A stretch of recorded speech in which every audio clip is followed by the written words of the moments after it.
नमस्कार मेरे किसान भाइयों, आपका ई सॉल्यूशन पर स्वागत है। मैं डॉक्टर राधाकृष्ण। आप रासायनिक खादों से मुक्ति चाहते हैं, आप अपने खेत को जहर मुक्त रखना चाहते हैं। जहर मुक्ति नहीं रखना चाहते, आप पोषक आहार, पोषक खाद्यान्न, पोषक साग सब्जियां और फल अपने खेतों से लेना चाहते हैं। आप अपने परिवार को, समाज को स्वस्थ रखना चाहते हैं, तो हमें जहर मुक्त खेती की तरफ बढ़ना ही जरूरी है। हम रासायनिक खादों के सहारे यदि खेती लेते रहेंगे तो हमारी जहर की मात्रा निरंतर बढ़ती जाएगी और समाज में जो हम प्रभाव देख रहे हैं उसका हमें देने लगेगा। तो इससे कैसे मुक्त हो? आपने पहाड़ों की यात्राएं की होंगी, आप बद्री केदार गए होंगे, आप नॉर्थ ईस्ट में सिक्किम गए होंगे, आप हिमाचल प्रदेश में किन्नौर की यात्रा की होगी, शिमला गए होंगे, आप उत्तरकाशी गए होंगे। आपने एक बात अनुभव की होगी, यदि आप किसान हैं, किसान की रुचि, किसान का ध्यान तो हमेशा मिट्टी और फसलों पे आकर्षित होता है। तो आपने पहाड़ों की मिट्टी को देखा होगा। पहाड़ों में आज भी बहुत कम मात्रा में खादों का प्रयोग होता है, यद्यपि अब होने लग गया है। फिर भी कई ऐसे स्थान हैं जहाँ अभी तक ना तो रासायनिक खाद पहुंचे हैं, न कीटनाशकों का प्रयोग हुआ है।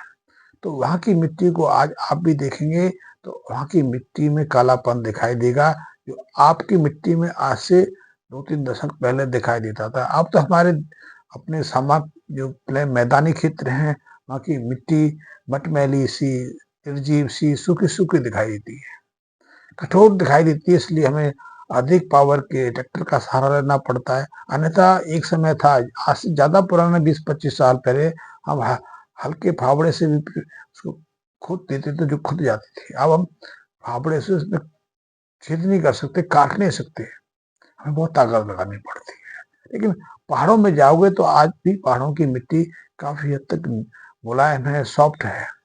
और इन क्षेत्रों की बात कर रहा हूँ, चाहे वो केदारनाथ के आसपास का हो, उसके नीचे का कुछ हो, गंगोत्री का हो, या हिमाचल प्रदेश में शिमला का हो, सोलन का हो, किन्नौर का हो, चंबे का हो, या फिर सिक्किम के आसपास का नॉर्थ ईस्ट का एरिया हो, वहाँ आज भी आपको मिट्टी वैसी काली मटमैली दिखाई देगी और वहाँ हमेशा आपको कुछ ना कुछ खरपतवार, घास, पेड़ उगते दिखाई दे जाएंगे। ऐसा क्यों है? कारण यह है कि वहाँ की मिट्टी में आज भी पर्याप्त मात्रा में ह्यूमस है, पर्याप्त मात्रा में जीवाश्म विद्यमान है। इस मिट्टी में पर्याप्त ह्यूमस रहता है, जीवाश्म में रहता है, उसमें पर्याप्त संख्या में पोषक तत्व भी रहते हैं, साथ ही ऑर्गेनिक कार्बन की मात्रा भी सहज रहती है। हमारी मिट्टी में तो आप ऑर्गेनिक कार्बन बचा नहीं, ना ह्यूमस बचा, सिर्फ हम रासायनिक खादों के माध्यम से उसकी पोषक तत्व संबंधी जरूरतों को पूरा करते रहते हैं। तो नाइट्रोजन की जरूरत होती है तो हम यूरिया डाल देते हैं, या फास्फोरस और नाइट्रोजन की जरूरत होती है तो डीएपी डाल देते हैं, या पोटासियम की जरूरत होती है, और जरूरत तो होती है, बिना इसके तो खेती में उपज ही नहीं हो पाएगी, हम अपने फसलों को ग्रोथ ही नहीं दे पाएंगे। हम यदि इन चीजों को ना देंगे तो हमारे समर्थ है, हमारे जो फसलें हैं आदि भी ना हुए, पूरी ग्रोथ को प्राप्त ना कर पाए, हम देखेंगे कि हमारी फसलें असमय सूख जाए, मर जाए। इसलिए हमें उनको बचाने के लिए, ग्रोथ को बढ़ाने के लिए ये खादें देनी पड़ती हैं। लेकिन फिर भी यूरिया से, डीएपी से, एमओपी से तो 3 पोषक तत्व भी हमारी फसलों को मिलते हैं, और हमारी फसलों को पोषक तत्वों की संख्या तो ज्यादा है, करीब 17 पोषक तत्व मिलने चाहिए। चलो 3 ये मिल गए, 3 हमें प्राकृतिक रूप से वातावरण से प्राप्त हो गए, लेकिन दूसरों का क्या? वो भी तो मिलने चाहिए। वो नहीं मिलते तो उनका प्रभाव फसलों की ग्रोथ पर पड़ जाता है, फसलों की पोषकता पड़ जाता है। इसलिए फसलों में भी पोषक तत्वों की कमी देखी जा रही है, हमारे स्वास्थ्य में भी प्रभाव देखा जा रहा है, और मिट्टी में पोषक तत्वों की निरंतर कमी होती जा रही है। तो ऐसे में हम जहर मुक्त खेती कैसे के लक्ष्य को कैसे प्राप्त कर सकते हैं? हाँ, प्राप्त कर सकते हैं कि यदि हम पुराने सूत्रों को खोजें, पुराने सूत्रों को फिर से प्राप्त करें। अध्ययन कहते हैं कि यदि हम अपने खेत में, अपने खेत की मिट्टी में गोबर का, गौमूत्र का निरंतर प्रयोग करते रहें, फसल अवशेष का प्रयोग करते रहें, साथ ही मुख्य फसल लेने के बाद उसमें ढैचा लगा दें, सनी लगा दें, बसीम लगा दें, या दूसरे खरपतवारों को उगने दें, कुछ 1 आध महीने के लिए अपने खेत को खाली रखें, तो काफी हद तक हमारे खेत की जो पोषकता लौट आती है, हमारे खेत की मिट्टी में जीवाश्म की तरह बढ़ जाती है। बिना जीवाश्म, बिना और ह्यूमस के, बिना ऑर्गेनिक कार्बन के हम जहर मुक्त खेती की जो कामना है उसका प्राप्त नहीं कर सकते। और यही कारण है कि जब से हमने अपने खेतों में रासायनिक खादों का प्रयोग किया है, तो रासायनिक खादों से, क्योंकि हमारी मिट्टी के अंदर पहले काफी मात्रा में ह्यूमस था, ऑर्गेनिक कार्बन था, तो जैसे ही हमने रासायनिक खादों का प्रयोग किया, यूरिया का प्रयोग किया, हमारी ग्रोथ तो बढ़ गई, लेकिन मिट्टी की जो उपजाऊपन है, मिट्टी का जो उर्वर क्षमता है वो घटती चली गई। आज स्थिति ये आ गई है कि ऑर्गेनिक कार्बन, ह्यूमस तो हमारी मिट्टी में शून्य स्तर तक पहुंच गया है और उत्पादकता में कम से कम आधे 50% तक की कमी आई है। निरंतर हम देख ही रहे। साथ ही मिट्टी के अंदर बहुत सारे रोग कारक जीवाणु सक्रिय हो गए हैं। मिट्टी में बहुत सारे फंगी ऐसे हैं जो हमारे फसलों को शीघ्र प्रभावित करते हैं, उनकी ग्रोथ पे भी प्रभाव नहीं डालते, उनको कई रोगों से संक्रमित कर देते हैं। इल्ली का प्रभाव भी असामान्य देखने में आ रहा है। आज हमारे जो मित्र होते थे, जिसमें केंचुआ सबसे प्रमुख था, वो तो आदर्श ही हो गया है। और बिना बिना केंचुआ के हम जहर मुक्त खेती नहीं ले सकते, क्योंकि केंचुआ बहुत सारे रोग कारक जीवाणुओं को नष्ट कर देता है, रोग कारक हैं उनको समाप्त कर देता है। साथ ही केंचुआ मिट्टी की उथल पुथल और मिट्टी का भक्षण करके जो मिट्टी की निचली परत में जो पोषक तत्व हैं उनको ऊपरी परत में ला देता है, मिट्टी को भुरभुरा बनाने में मदद करता है। और गोबर की खाद, यदि बात किया देसी गाय की मैं इसलिए करता हूँ, पहले दूसरे पशु भी गोबर करते हैं, मूत्र त्याग करते हैं, उसका भी प्रयोग कर ही हैं लोग कंपोस्ट खाद के रूप में, उसका प्रयोग भी हो रहा है, पश्चिमी जगत में हो रहा है। लेकिन धीरे धीरे पूरी दुनिया में देसी गाय के गोबर गौमूत्र की उपयोगिता साबित होती जा रही है। वैज्ञानिक अनुसंधान के कार्य गाय को लेकर हो रहे हैं, बहुत ही विलक्षण परिणाम दे रहे हैं। इसलिए इसलिए गल्फ जैसी कंट्रियों में, सऊदी अरब, कुवैत, ओमान जैसे देशों में हमारे देसी गाय के गोबर की भारी डिमांड है। रेगिस्तान में वो हमारी गाय की मदद से साग सब्जियां उगा रहे हैं, खजूर उगा रहे हैं और दूसरी चीज फल भी विकसित कर रहे हैं। हम भी इसको कर सकते हैं, लेकिन कर भी रहे हैं, बट अभी बहुत सीमित स्तर पर। हमारे यहाँ तो एक उल्टी प्रथा शुरू हो गई है, हमने गाय रखना छोड़ दिया है, देसी गाय के गोबर गौमूत्र को भुलाना शुरू कर दिया, हम उपयोग ही नहीं करते। पहले हमारे घर में या जो गाय भैंस का दूध गोबर निकलता था, देसी गाय का मूत्र होता था, उसको संग्रहित करते थे, उसी खाद तैयार करते थे। अब तो वो प्रचलन समाप्त कर दिया। अब तो हमने एक चीज पकड़ ली, नहीं फंडा पकड़ लिया है। बाजार में जो केंचुए मिलते हैं उनसे वर्मी कंपोस्ट तैयार करते हैं। ये वास्तव में मिट्टी को संचित करने का खाद नहीं है, ये एक सिर्फ व्यापारिक तरीका है।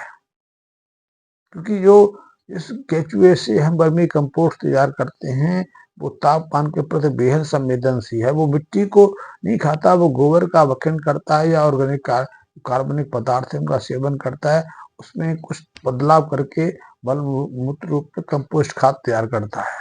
ठीक है ना। हमारे जो देसी केंचुआ होता था, मिट्टी का सेवन करता था, और जिस मिट्टी में करीब 15 से 20% ह्यूमस रहता है उसका सेवन करता है, तो बल रूप में उसे बेहद चमत्कारी खाद के रूप में बाहर निकालता था। और इससे हमारे खेत की जो फर्टिलिटी थी, पोषकता थी, वो अद्भुत स्तर तक थी। और उसी के सहारे हम हजारों साल तक अपनी मिट्टी से कई तरह की खाद्यान्न, कई तरह की साग सब्जियां, फलों का उत्पादन लेते रहे। और यही परिणाम आज भी हमें हिमाचल में, उत्तराखंड में, नॉर्थ ईस्ट के कई क्षेत्रों में दिखाई देता है, क्योंकि वहां अभी भी वो प्राकृतिक प्रक्रिया यथावत जारी है। केंचुए में एक ऐसी अद्भुत क्षमता है जो -4 डिग्री से लेकर 40-45 डिग्री तक सक्रिय रहता है। हाँ, उसकी प्रजातियां अलग हैं। मैदानी क्षेत्र पे केंचुआ है, उसकी मैक्सिमम जो लंबाई है वो 1 फीट तक की रहती है। कभी कहीं जगह आपको 18 सेंटीमीटर के आसपास का केंचुआ मिलेगा। लेकिन जंगलों की बात करें, गहरे जंगलों की बात करें, तो वहां आज भी 1 से 1.5 मीटर लंबे केंचुए मिल जाएंगे, क्योंकि उनको अधिक गहराई तक जाना पड़ता है। अधिक गहराई में जाकर पोषक तत्वों को, महत्वपूर्ण पोषक तत्वों को ऊपरी परत बनाना पड़ता है। ये बात तो रही है। अब जहर मुक्त खेती के लिए हम क्या कर सकते हैं? जहर मुक्त खेती के लिए जो मैं पहले बताया कि आप अपने खेत में अपने यहाँ पशु रखते हैं उसके आसपास गड्ढा खोलिए, एक नहीं कई गड्ढा खोद के रखिए। ये गोबर की खाद को तैयार होने में 6, 7, 8 महीने का समय लगता है कि उसमें आप गोबर डालते रहिए, जो आपके खेत पशुओं के गोबर हो, गाय का गोबर हो, वो डालते रहिए। तो गोबर की परत बिछाइए, फिर आप गोबर की गाय के जो नाद में जो उसका शेष चारा बच जाता है, उसमें थूक भी लगा होता है, नार भी लगी होती है, जुगाली का अंश भी रहता है, तो इसलिए उसमें बहुत सारे सूक्ष्म जीव भी आ जाते हैं। उसकी परतें बिछाते रहिए। यदि आप कंडे बनाते हैं, कंडे सुखाते हैं, तो कंडे की परत भी गिरा सकते हो, और कंडे को ईंधन के रूप में प्रयोग करते हैं तो उस राख का प्रयोग भी आप उसमें कर सकते हो। आप ये प्रयोग करते रहिए। आप उसके ऊपर एक परत जो गुड़ होता है उसकी चाशी बनाकर वो भी छिड़कते शुरू कर दीजिए, गौमूत्र छिड़कते करना शुरू कर दीजिए, और मिट्टी की परत भी इसमें डालते रहिए। ऐसे 2-4 परतों का आप लेयर बना लीजिए, इसको ढक दीजिए। नमी बनाए रखने के लिए उसमें एक आध छेद करके हफ्ता 10 दिन में थोड़ा बहुत गौमूत्र जो है डालते रहिए। 6-8 महीने में अमूल्य खाद तैयार हो जाएगी, क्योंकि इस खाद में सिर्फ कुछ पोषक तत्व भी नहीं रहेंगे, कुछ जैव रसायन भी विकसित हो जाते हैं।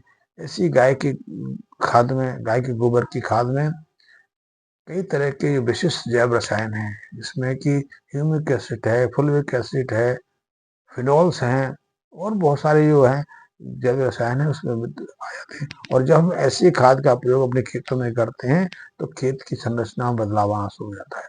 अभी तो हमने रासायनिक खादों के प्रयोग से अपने खेत की मिट्टी की जो संरचना है उसमें विपरीत परिणाम कर दिया। मिट्टी हार्ड और कठोर हो गई है, मिट्टी में जल धारण क्षमता घट गई है, मिट्टी चिपकने लगी है, मिट्टी के अंदर कई ऐसे पोषक तत्व हैं जो की कमी आ गई है, पीएच डिस्टर्ब हो गया है, और भी बहुत सारे परिवर्तन हो गए हैं। उसकी चमक घट गई है, उसकी जो काली माती जो जीवांश के कारण उसकी उपयोगिता थी, ऑर्गेनिक कार्बन का स्तर था, वो सब घट गए हैं। लेकिन जैसे ही हम इस खाद का प्रयोग करते हैं तो वो मिट्टी की संरचना फिर से पुनः सामान्य स्तर तक आना शुरू हो जाती है। मिट्टी के अंदर फिर वो पोषक तत्व भी आ जाते हैं, वो ऑर्गेनिक कार्बन भी लौट आता है, जीवांश का स्तर बढ़ जाता है। तो देखा गया है कि इस मिट्टी के अंदर जीवांश का स्तर स्तर जो है 2% के आसपास, ऑर्गेनिक कार्बन 1.5 से 2% रहता है।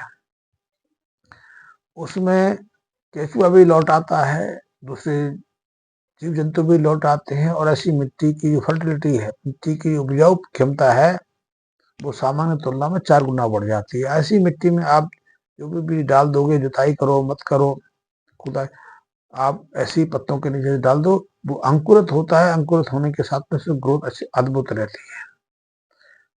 ऐसे स्थान पर जैसे जंगलों में तो आज यही प्राकृतिक प्रक्रिया है, वहाँ कोई खुदाई नहीं करता, कोई जुताई नहीं करता, कोई बीज को ट्रीट नहीं करता, लेकिन फिर भी वहाँ दूसरे नवीन वृक्ष बचते रहते हैं, वृक्ष सहजता से विकसित होते हैं, उन वृक्षों पर समय के अनुसार फूल आते हैं, फल आते हैं, बीज आते हैं, और इससे वहाँ क्रिया चलती रहती है। और जंगलों में कोई रोग किसी पेड़ को प्राप्त नहीं करता, कोई रोग उनको नहीं लगता। वहाँ हजारों लाखों तरह के दूसरे जीव भी विकसित होते हैं। लेकिन हमारे खेतों में, इनमें हम इतनी सावधानी रखते हैं, इतनी उसकी सफल सुरक्षा रखते हैं, फिर भी वहाँ नाना प्रकार के रोग विकसित होते रहते हैं। ग्रोथ विकास पूरी तरह से ग्रोथ पूरी तरह से आगे नहीं बढ़ पाती है, किसी तरह की रुकावट आती रहती है। तो आप गाय के गोबर से खुद खाद तैयार कर सकते हैं। सामान खाद तैयार करने की प्रक्रिया बन रही है, लेकिन उसका परिणाम हमें तेजी से नहीं मिलता, जब तक कि वो, क्योंकि ताजा गोबर की खाद का वो प्रभाव नहीं होता जो 7-8 महीने की जो कठोर खाद है, गड्ढे की तैयार खाद है, उसमें बहुत सारे पोषक तत्वों के साथ में कुछ जैव रसायन विकसित हो जाते हैं, जैसा कि मैंने बताया। आप गोबर इसका यदि परीक्षण देखना चाहते हो तो हमारे गोबर भस्म जो संपूर्ण का आप उपयोग करके दे सकते हैं, उसका परीक्षण करके दे सकते हैं, उसका एक बार ट्रायल करके दे सकते हैं। आप उसको बहुत अच्छे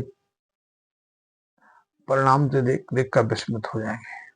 आप जैसे ही इसका प्रयोग किसी भी साग सब्जी की क्यारी में, किसी खाद्यान्न की क्यारी में, चाहे गेहूँ हो, चावल हो, गन्ना हो, कॉटन हो, चाहे किसी दलहन में, मटर हो, सोयाबीन हो, मूंग हो, उड़द हो, अरहर हो, ज्वार हो, किसी भी प्रयोग करके देखिए। या फिर आप आपके खेत के आसपास भी फलों के वृक्ष हैं, कोई भी फलों के, नीम का वृक्ष है, पपीते का है, अमरूद का है, संतरे का है, अनार का है, किसी में इसका एक बार प्रयोग करके देखिए, आपको इसका प्रभाव 1 महीने में दिखाई देगा।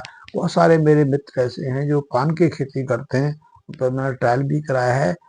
उनकी उन्होंने जब से इसका प्रयोग किया है, आम जो पान की बेल है उसकी पत्तों का जो आकार है वो बदल गया, पत्तों की संख्या में एक बहुत ही विस्मयकारी परिवर्तन आया। मैं ये नहीं कहता कि उसको खरीदो, आप ट्रायल करिए। 250 ग्राम का मैं ये सेट फ्री देता हूँ, लेकिन ट्रायल करिए, उसके जो अनुभव है वो सूचित करिए, आप खुद बनाइए। मैंने बता दिया आपको अनुभव, गड्ढा खोद लीजिए, गड्ढे खोद में गोबर का, गौमूत्र का, फसल अवशेष है, चारा है, गोबर की राख है, गुड़ की चाशनी का स्प्रे करना शुरू कर दे इसके लिए। साथ में आप चाहोगे इससे, मैं तो मोरिंगा की लीव्स का भी प्रयोग करता हूँ, मैं तो इसमें सीविड्स का भी प्रयोग करता हूँ, जो समुद्री जो समुद्री खरपतवार उनका प्रयोग करता हूँ। इसके अलावा मैं एलोवेरा का प्रयोग भी करता हूँ, कुछ और ऐसी सहज वनस्पतियां, वनौषधियां, उनका प्रयोग करता हूँ कि मुझे तो इसको प्रभावशाली बनाना है और मुझे इसके बहुत अच्छे अनुभव पड़ना। आपको इनकी जानकारी देता रहता हूँ, एलोवेरा भी करता हूँ, तो इनके प्रभाव से इसमें अद्वितीय गुण आ गए, आ जाते हैं। और यदि आप इसका प्रयोग करेंगे, ना तो आपकी उत्पादकता घटेगी, बल्कि मैं तो कहूँगा उत्पादकता में 25% की वृद्धि होगी। आपको किसी रासायनिक खाद की जरूरत नहीं पड़ेगी, आपकी मिट्टी बिल्कुल बिल्कुल पहले जैसी उपजाऊ हो जाएगी। इतना ही नहीं, जो भी आप साग सब्जी, फल, खाद्यान्न अपनी फसल, अपने खेत से लेंगे, उसके स्वाद में आपको अद्भुत आनंद आएगा, पोषकता में वृद्धि हो जाएगी, उसमें हर पोषक तत्व जो अभी अभावग्रस्त हो गया, जिसके कारण कई तरह के रोगों का शिकार हो रहे हैं, वो सब इसके माध्यम से दूर हो जाएंगे। आप जीवामृत का प्रयोग करते हैं, जीवामृत का प्रयोग का भूल जाएंगे, क्योंकि जीवामृत में तो कुछ जीवाणु है, उन जीवाणुओं से काम चलने वाला नहीं है, कि हमारी हमारी मिट्टी को जीवाणु के अलावा पोषक तत्वों की जरूरत है।